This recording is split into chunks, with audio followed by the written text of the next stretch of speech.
what Scott's trying to say is we hope we're not canceled after our first episode. Hello, everyone, and welcome to the first episode of the Unsolicited Book Reviews podcast, where we will keep it fun and keep it gay. I am your co-host, Scott. And I'm KP. And we wanted to start this podcast because we both love talking about books with each other. And so we just thought that it would be fun to actually share our reading habits with everybody else out there in the book world, and just kind of, offer something that people can listen to that is fun and gay. Okay, so first we'd like to take a moment to introduce ourselves so you can kind of get to know us, and I'm sure that you will get to know us along the way as we, get into more episodes. But first off, my name is Scott again, and I am a librarian in Oklahoma, and I am also an author. I just released a book on April 11th called From the Universe to Me. You can find it on Amazon, Barnes & Noble. Little plug for me. Just kidding. But anyways, I'm going to hand it over to KP so she can kind of introduce herself. Thanks, Scott. I'm glad you plugged yourself and your book. I was going to do it if you didn't, so well done. My name is KP, and I am an aspiring professional reader. Currently still at the amateur level, but if there's a way to become a professional reader, I want to find it and do it. It's what I spend most of my time doing. When I'm not reading, I'm either swimming or going to live music shows or just hanging out on the couch with my dogs. I am not an author, but I am author Scott's biggest fan. And you're also my beta reader as well, and she's in the acknowledgments. And my best sure friend. am. Yes, there's that. We call each other's twin. It was designated to us by whenever we worked together by our old boss Christopher Day. So a little shout out to him because we refer to ourselves as twins because we're kind of the same person. Yep, that's very true. We met, gosh, was it 2016? 2016, yeah. I think 2016 we met each other, and we were coworkers and just hit it off immediately. It kind of became a running joke. Oh, where's the twins? Or where's your twin? When one of us was seen at work without the other one attached at the hip, was kind of, there was a bit of alarm that went out amongst the coworkers. But we kind of hit it off, became best friends. I moved many states away, but we've kept in contact and are still just as close as when we worked together and saw each other every day. Exactly. Okay, let's get started, man. So we're gonna do a little discussion over our last read. We actually happened to read the same book. Our last read was the same book. We both read In the Lives of Puppets by TJ Klune, which actually came out last Tuesday. She even has it. Wonderful. The only way that I could listen to it first, or not first, but as soon as possible, was to get it on Audible because the wait list at the library was very long. So I listened to it. Yes, I was so excited for this book that I checked the catalog at my library almost every single day for 2 months so that I could see the minute it went into the catalog and get it on hold immediately. So I was the second person to have it on hold, so I got it the day that it was published. That's so exciting. It was so good. I mean, I am a huge fan of TJ Klune. I read his first book, House in the Cerulean. Well, not his first book, but I read my first TJ Klune book, House in the Cerulean Sea, back in 2020, whenever we first went into lockdown. And it was like a warm hug, and it was definitely needed. because it was Yes. kind of chaos going on whenever COVID first hit. So I've been a super fan ever since. I've read his Green Creek series, which is like romance werewolves, and also his young adult series. And goodness, Under the Whispering Door, and then In the Lives of Puppets. And I read a few of his other earlier works as well, but he's become like one of my favorite authors, um, if not And you my just favorite met author. him recently, right? I did meet him recently. Yes. I went to an event in Dallas at the Dallas Museum. It was in March. And I got to meet him, had him sign some books. I got a couple books signed for KP. That Sent was a him. very exciting mail day for me. Yeah, we're both good or big fans of House in the Cerulean Sea and Under the Whispering Door. Mhm. Um, but we're both big fans of him, and I was texting her the entire time and saying, "Hey, uh, he's released news about possible book 2 of House in the Cerulean Sea, and maybe even like a movie." So it was pretty cool to be able to meet one of your favorite authors. KP, tell me anything that you loved about In the Lives of Puppets. Anything that I loved. That's a hard question because I loved this book so much. Um, this podcast, it's called Unsolicited Book Reviews, but really we're probably just going to fangirl out over TJ Klune novels the whole time. So, Probably, yeah. um, no, in the Lives of Puppets, there's two characters, Rambo and Nurse Ratched, and I adore them so much. Like, I was trying to think of another book that had two characters that had the chemistry that these two had, and I could not come up with another one. Like, I can think of other, individual characters that I maybe liked better, but I can't think of two that played off of each other so perfectly to where I was just so gung ho about both of these characters. Same. And I was gonna say I think you probably felt the same way about those two. Yes, Rambo the Roomba. Come on, guys. And then Nurse Ratchet, which is a nurse robot who Yes. is kind of psychotic, except whenever she's in empathy mode. Yes. I think one of my favorite scenes was whenever the squirrel first popped up, and she's like, "Come here, squirrel. I'm going to give you an injection." And then she like rolls off and then comes back, and there's like blood and fur all in her wheels. And Yeah. I don't want to ruin it, but like she was still in empathy mode, and so she's like, the squirrel went off to live in the mountains with other squirrels where it can frolic and play. But then she turns off empathy mode, and she accidentally lets loose like, I killed the squirrel. Yes. It was fantastic, and it was mentioned a few times throughout the rest of the story. So Hmm. anytime it was mentioned, I just kept like cracking up laughing. Yes. Yeah, there were a lot of times throughout this book that I just truly laughed out loud, or at least giggled out loud. And I was reading in public a few different times, and I kept like looking around like, is anybody staring at me? Because I just had like the biggest smile on my face the whole time I was reading. It was a really, really great read. Cannot recommend it enough. I know there are very few reads out there that I've read that have made me laugh out loud.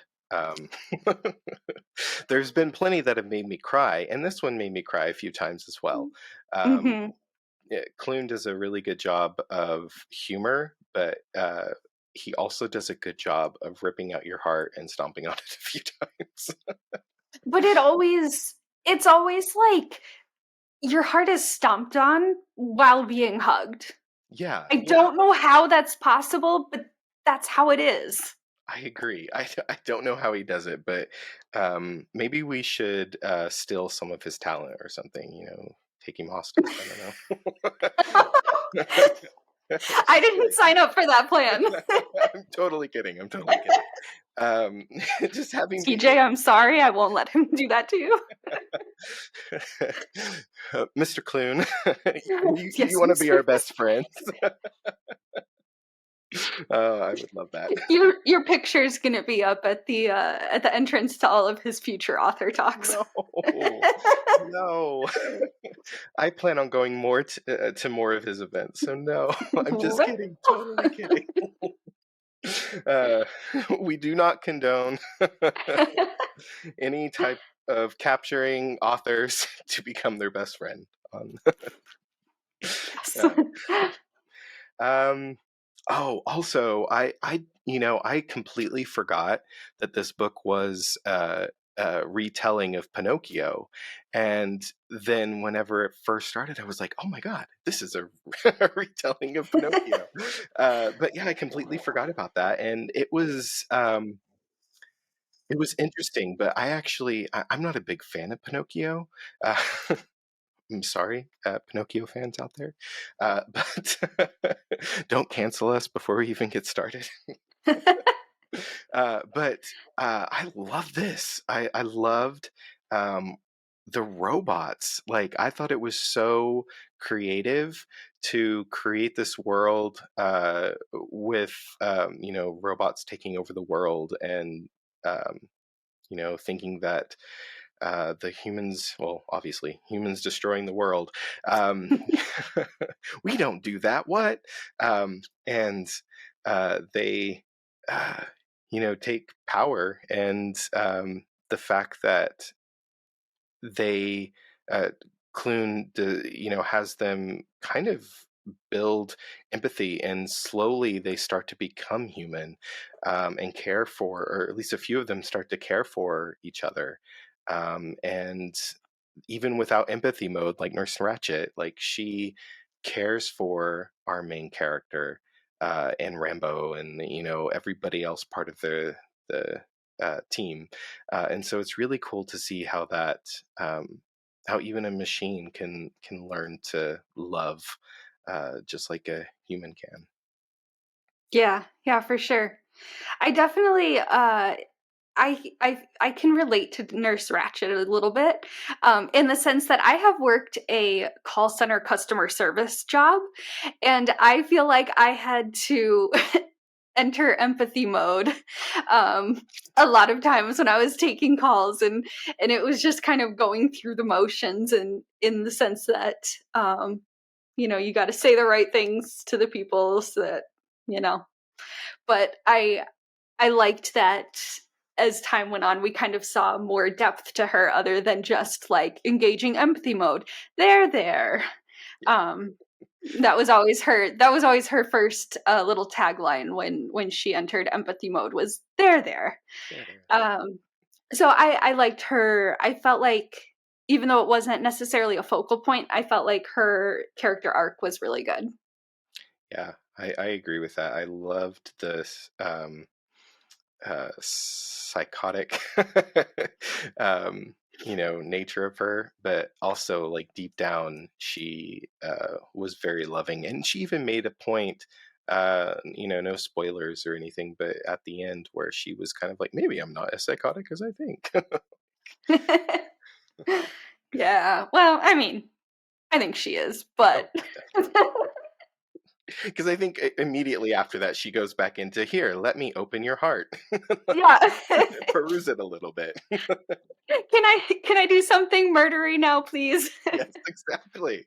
Exactly. Oh, and what was fun too is like she could say these things, and then everybody in her, circle was still like, I love you, Nurse Ratchet. Like, Hmm. you're part of the family.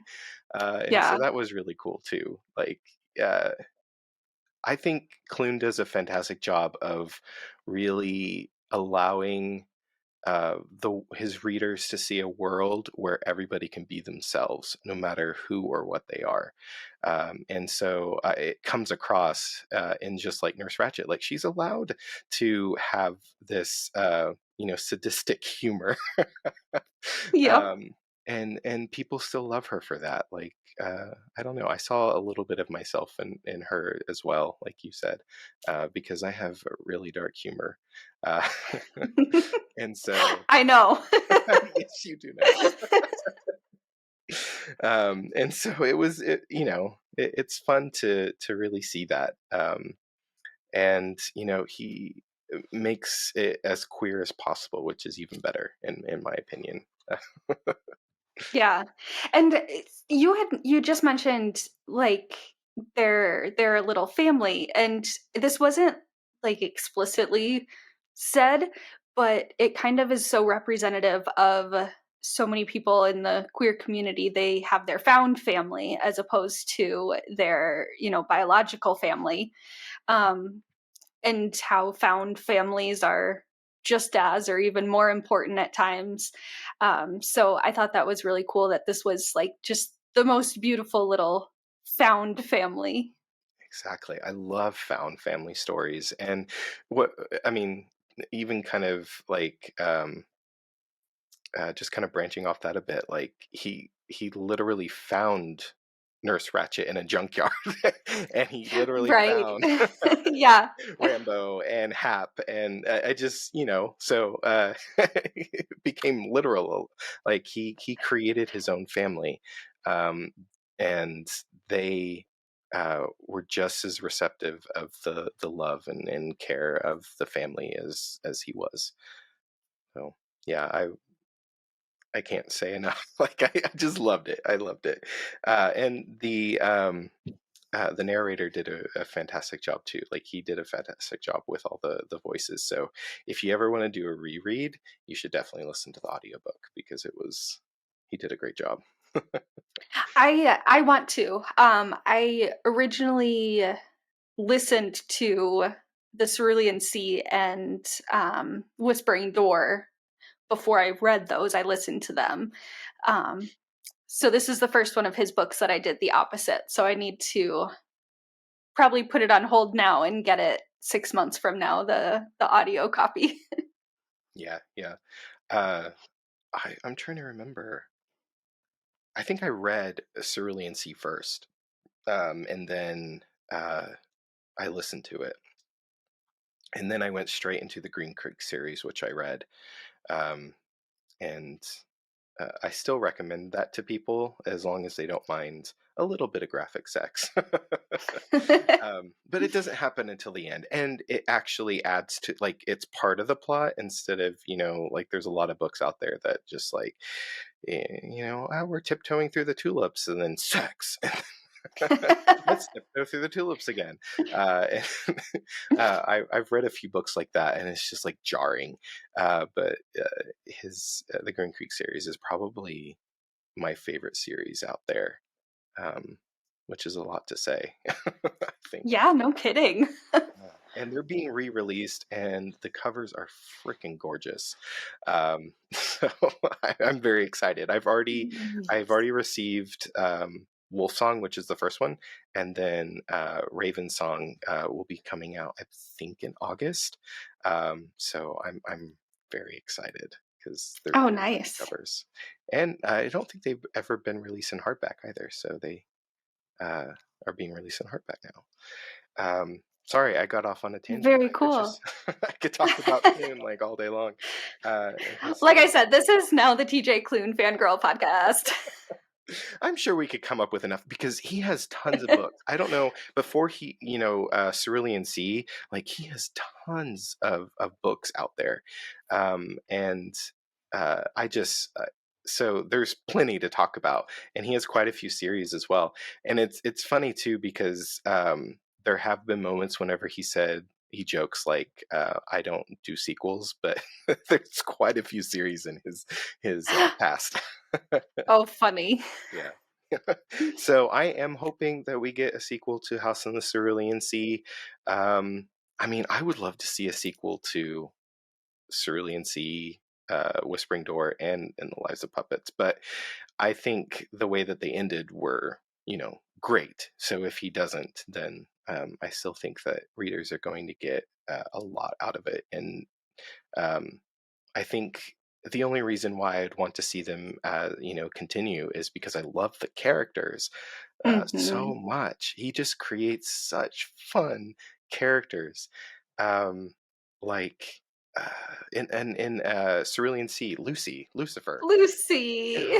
He was my favorite character, and it's so funny. He's kind of like Nurse Ratched in a way because he's considered the Antichrist, Yes. and he has very sadistic humor, but he loves his family still, and so he'll just Yep. pop up with some like crazy murderous thing, and then he's like, "But I won't do it to you because I like you." You're okay, I guess. Yeah, you're okay, I guess. So yeah. I feel like that one, Cerulean Sea, that one has so many like really unique big personalities that he could do a spin-off for so many of the different characters. I Like, agree. especially all the kids, like 20 years later, this is so and so's story, this is so and so's story. And I don't know, there's a lot of potential there. I agree. Chauncey. I mean, I love Chauncey, and he just wants to be a bellhop. Like he just wants to I be the know. elevator.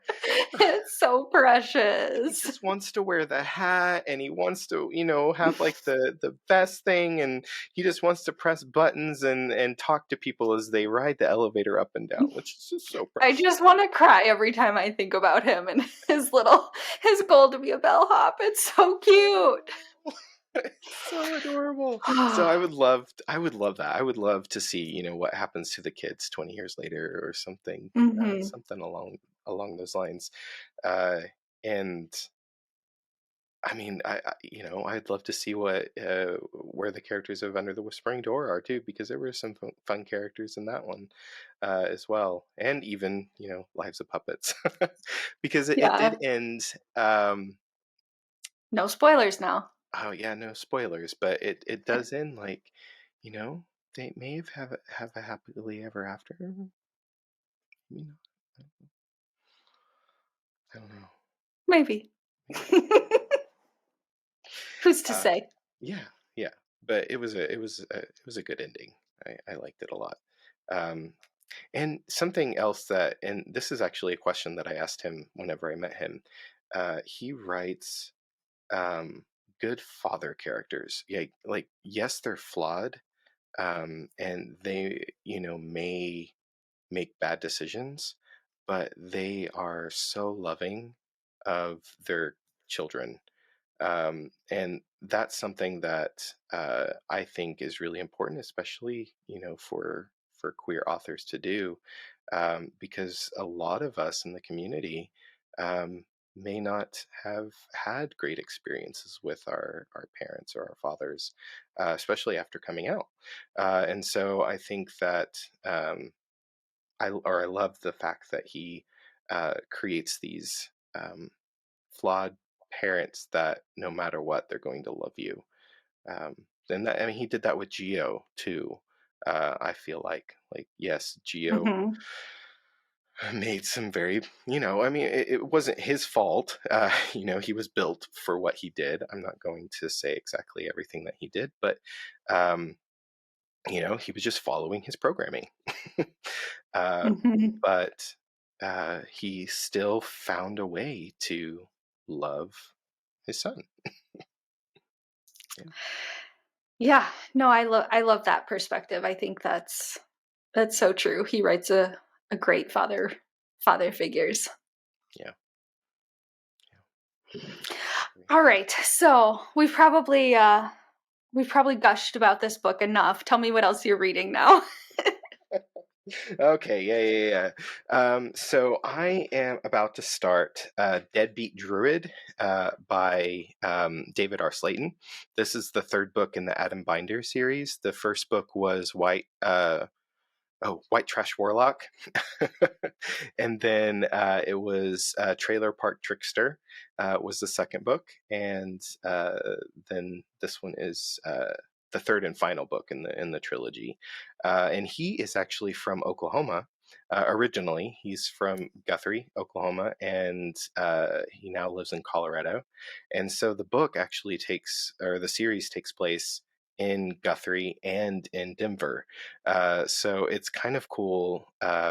Like the second book took place mostly in Guthrie and the Oklahoma area. So it was really fun to see or read like different landmarks and things that he mentioned throughout the book, and be like, oh my god, that's where I live. Oh, that's I know fun. what he's talking about. And so it's just it's a fun like modernized fantasy, because you're in the real world, and it's just this about this warlock Adam Binder who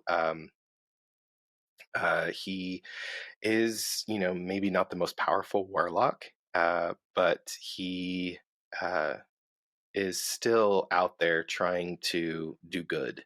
And even if it puts himself in danger, like the whole how it starts is there is an evil warlock who is out there in the world taking and killing magical, creatures and stuff, and turning, these objects into um, menaces to society, to create chaos. And so Adam Binder is making it a point to destroy these things so that they can't cause any more harm.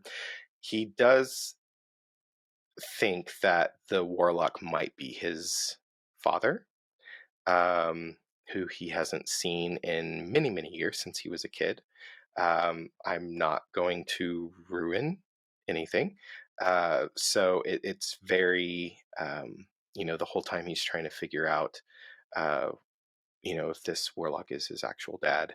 And then he um, is kind of estranged from his mother and brother, because his brother put him in an inpatient facility, because they didn't want to deal with the fact that Adam could, see ghosts and things like that. They couldn't, and so they were like, "I don't want to deal with this, so just go away." And the facility was very bad. And so Yikes. yeah, so he does have a lot of frustrations towards his own family, but whenever his sister-in-law um, falls ill, to possibly a magical creature. Like it's something magical, or in the magical world. It's not magical in the sense of it's amazing. No, no, no, no, no. It's very evil. But he still goes, and he knows that he has this history, but he does it for his sister-in-law. Um, and he goes to try and save the day. So, but it's really good. Fun. Yeah, it's a fun series. So, what are you reading, or what's your next read? Okay, so I think you know this, but our millions of listeners don't know this about me yet. I always have at least 3 books going at any given time because I have to have at least one audiobook, one physical book, and then one digital book, either on my Kindle or my phone. So I currently have 3 going. On my Kindle, I'm reading Ghost 19, which is a paranormal thriller novella by Simone St. James. My physical book is The Fiancé Farce. It is a romance fake dating trope, that's by Alexandria Bellafleur. And then my audiobook is We Don't Swim Here. It is a mystery thriller. That one is by Vincent Tirado. So those are my 3 that I've got going right now. I love Simone St. James so much. Me too. I am about halfway through that one. And it's just a novella, so I don't love it as much as I've loved her other things that I've read so far, but I think it's just because it's, less than 100 pages. She can't really go as in depth as, you know, a full length novel would be. Yeah, that's true. Um, I have never read, like, I think the first book I read by her was The Broken Girls, and then Sundown Motel, which is probably one of my favorite thrillers. It was It was really good. And then the Book of Cold Cases. I You loved that one. It was really good too. You read the Mhm. what was it? Matting. I can't remember what it's called off the top of my head. Um, it's like the matting. Let's see, Simone St. James. Oh, The Haunting of Maddie Clare? Yeah, yeah. That was like a historical thriller, I believe, wasn't it? Yes. Okay. Yeah.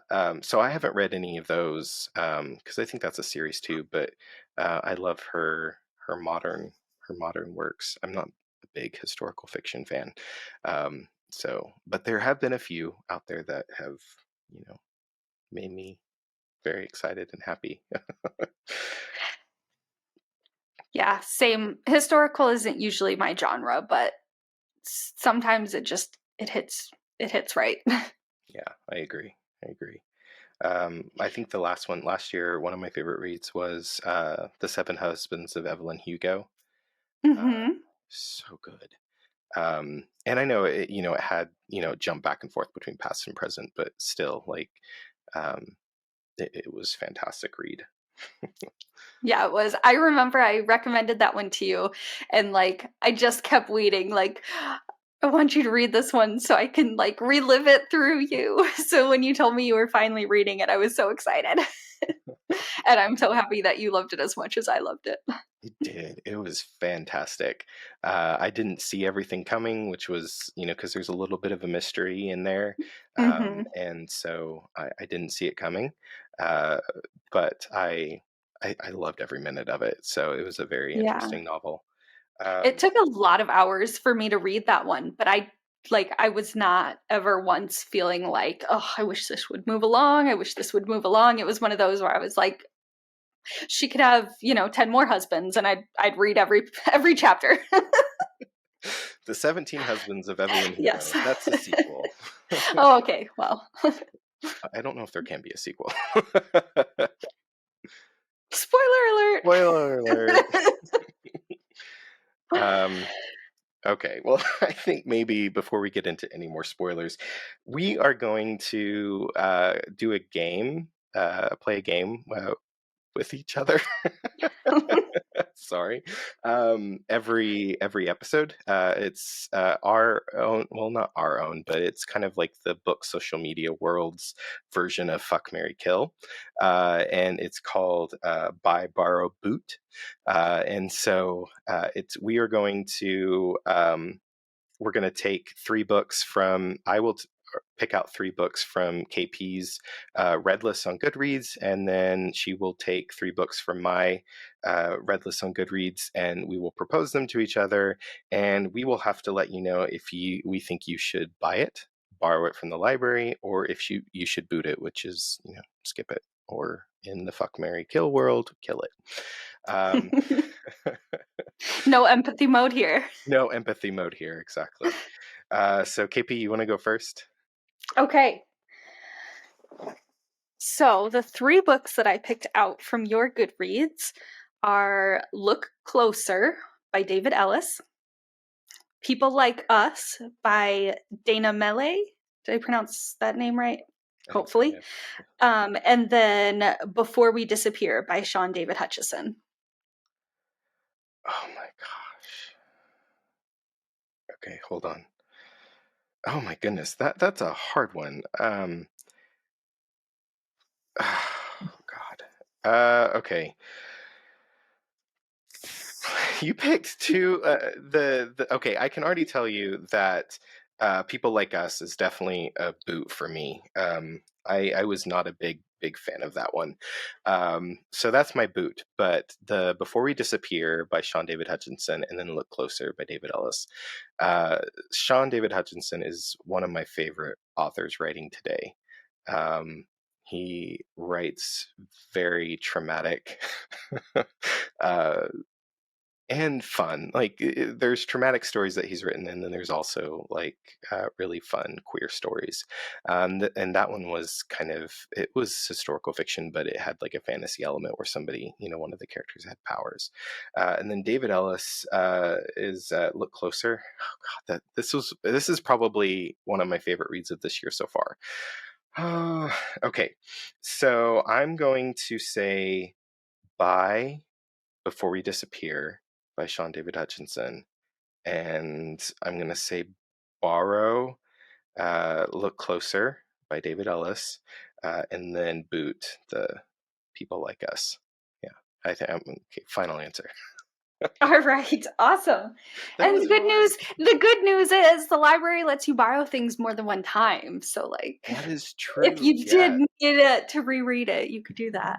that is Or if you're true. like me, you borrow the book from the library and then spill coffee all over it and then you end up owning it. Oh yeah, I got a text message from her, and she said, um, hypothetically, if somebody spilled coffee on Oh no, a not library. somebody. If somebody's asshole puppy. Oh yes, if somebody's asshole puppy. Sorry, I forgot. Somebody's asshole puppy spilled coffee on a library book. What would happen? And she's like, yeah, because you're a librarian. Yeah. By the way, it wasn't hypothetical. I now own this book. Well, it's a good thing. I mean, Good it's a thing good thing it that would you be a own it. buy on my list anyway. Yeah, So exactly. So you kind of did buy it, not yeah. intentionally at first, but Yes, I paid for it, but yeah. I didn't mean to. And that's what everybody should do. If you damage a book, let them know and purchase it, because most libraries will let you keep it. Um, and I was telling her, like, there have been people who will return a book and it will be completely soaked, like still wet, and you can like bend the hardback, the backing, and it like so flimsy, and like, yeah, it's ridiculous. And then they argue with you and said that it came that way. No, it didn't. No. I can vouch for librarians out there that we check items very diligently whenever they are returned. And so for any damages or any other things, I won't get into too, gruesome details. Because it frightened or appalled Katie, disgusted Katie. But we check them. So I'm just going to put that out there into the world. Yes. Okay, so let's see. For you, All the Good People Here by Ashley Flowers, The Firekeeper's Daughter by Angeline Booley. I think I'm saying that right. And then A Man Called Ove by Friedrich Bachmann. Okay.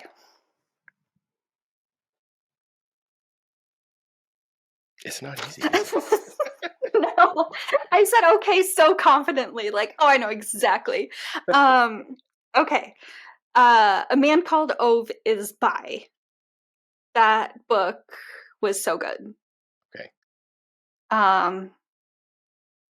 It made me cry a bunch, but like not in a bad way. What were my other two options? The Firekeeper's Daughter, and then All the Good People Here. Okay, The Firekeeper's Daughter, that is a borrow. I am glad I read it. It was a book that my book club read, and it kind of got mixed reviews, but there's a lot of important storylines that I think are worthwhile reading. I just don't necessarily think I will ever need to read it again. And then I've horrible memory at this game. What was the third one? Obviously, we're killing this one. Yes, I we mean, are. booting it. Booting it. All the Good People Here by Ashley Flowers. Yeah, that was. I didn't enjoy it. Yeah, I think I gave it 3 stars, maybe. I think you gave it 2 or 3. I can't remember. Whenever I was picking it out, it was okay. It just, I think around the time that I read it, I had gotten into some really fun thriller authors and some good stories, and so it wasn't as good as some of the others I had read. So I didn't enjoy as much. Yeah. Yeah, it didn't do it for me. I think I messaged you and I was like, not all podcast hosts need to be authors, but Look at us I now. remember that. Oh my god, I completely forgot about that. That's hilarious. Yes. Not all. And on that note, this is our first and last episode, folks. Exactly. We are gonna get canceled. Before we even get started, we don't have any viewers. Like, we're recording this right now, and we're gonna release it, and people are gonna be like, "Nope, dislike, do not follow, ban." Yeah. What else you can do on social media? Block it. Smash the down vote. And then it will spread like wildfire. Please do not listen to the Unsolicited Book Reviews podcast because they're canceled. Why? Because they're dead. Like, Yes. oh, I love it so much. Oh. Okay, so that's Buy, Borrow, Boot. We are going to start wrapping up here and do our sign off. I would like to say that this is really fun for me. Even if we don't get a lot of viewers, I am happy to do a podcast with KP. And also, our producer is my husband of almost 8 years.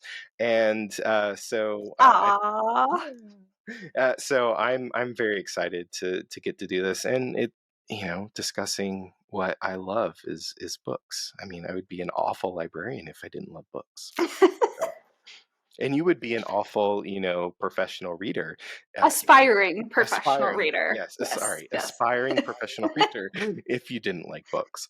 There are some readers out there. I don't know if I want to call somebody, but there are readers out there who will say like their favorite genre is something, and then like half the books they've read, or more than half the books they've read, are of that same genre, and they rate it 2 stars on Goodreads. So you don't need to name names. We know. You don't need to name names. You and I know, and so does our producer, who's probably listening in and saying, "Wrap it up, guys."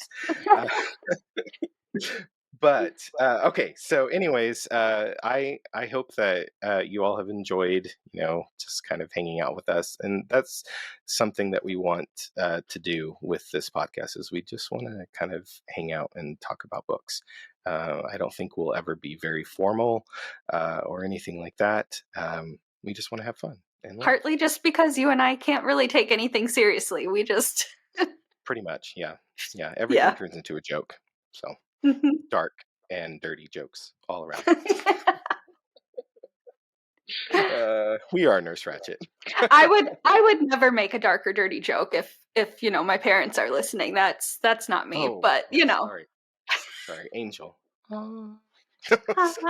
Halo. Your halo. Just kidding. Okay. Anyway, so we hope you enjoyed spending time with us. If you and liked what you heard and see, then please follow Unsolicited Book Reviews on Instagram. It's at UBR Podcast. That's at UBRPODCAST, UBR Podcast. You can also follow me, Scott, on Instagram. My @ is at Scott_the librarian. And then KP's is at Ninja Pirtle, NINJAPIRTLE 80. Follow us. And yeah, so that is it for our first episode. We hope to see you more, or wait, we hope you follow us, and we see your, our following numbers go up as we go into the next episode or 2. I think what Scott's trying to say is we hope we're not canceled after our first episode. Exactly. I hope not. So that's it for UBR. We will see you next time. Thanks, guys. Okay, bye. Bye.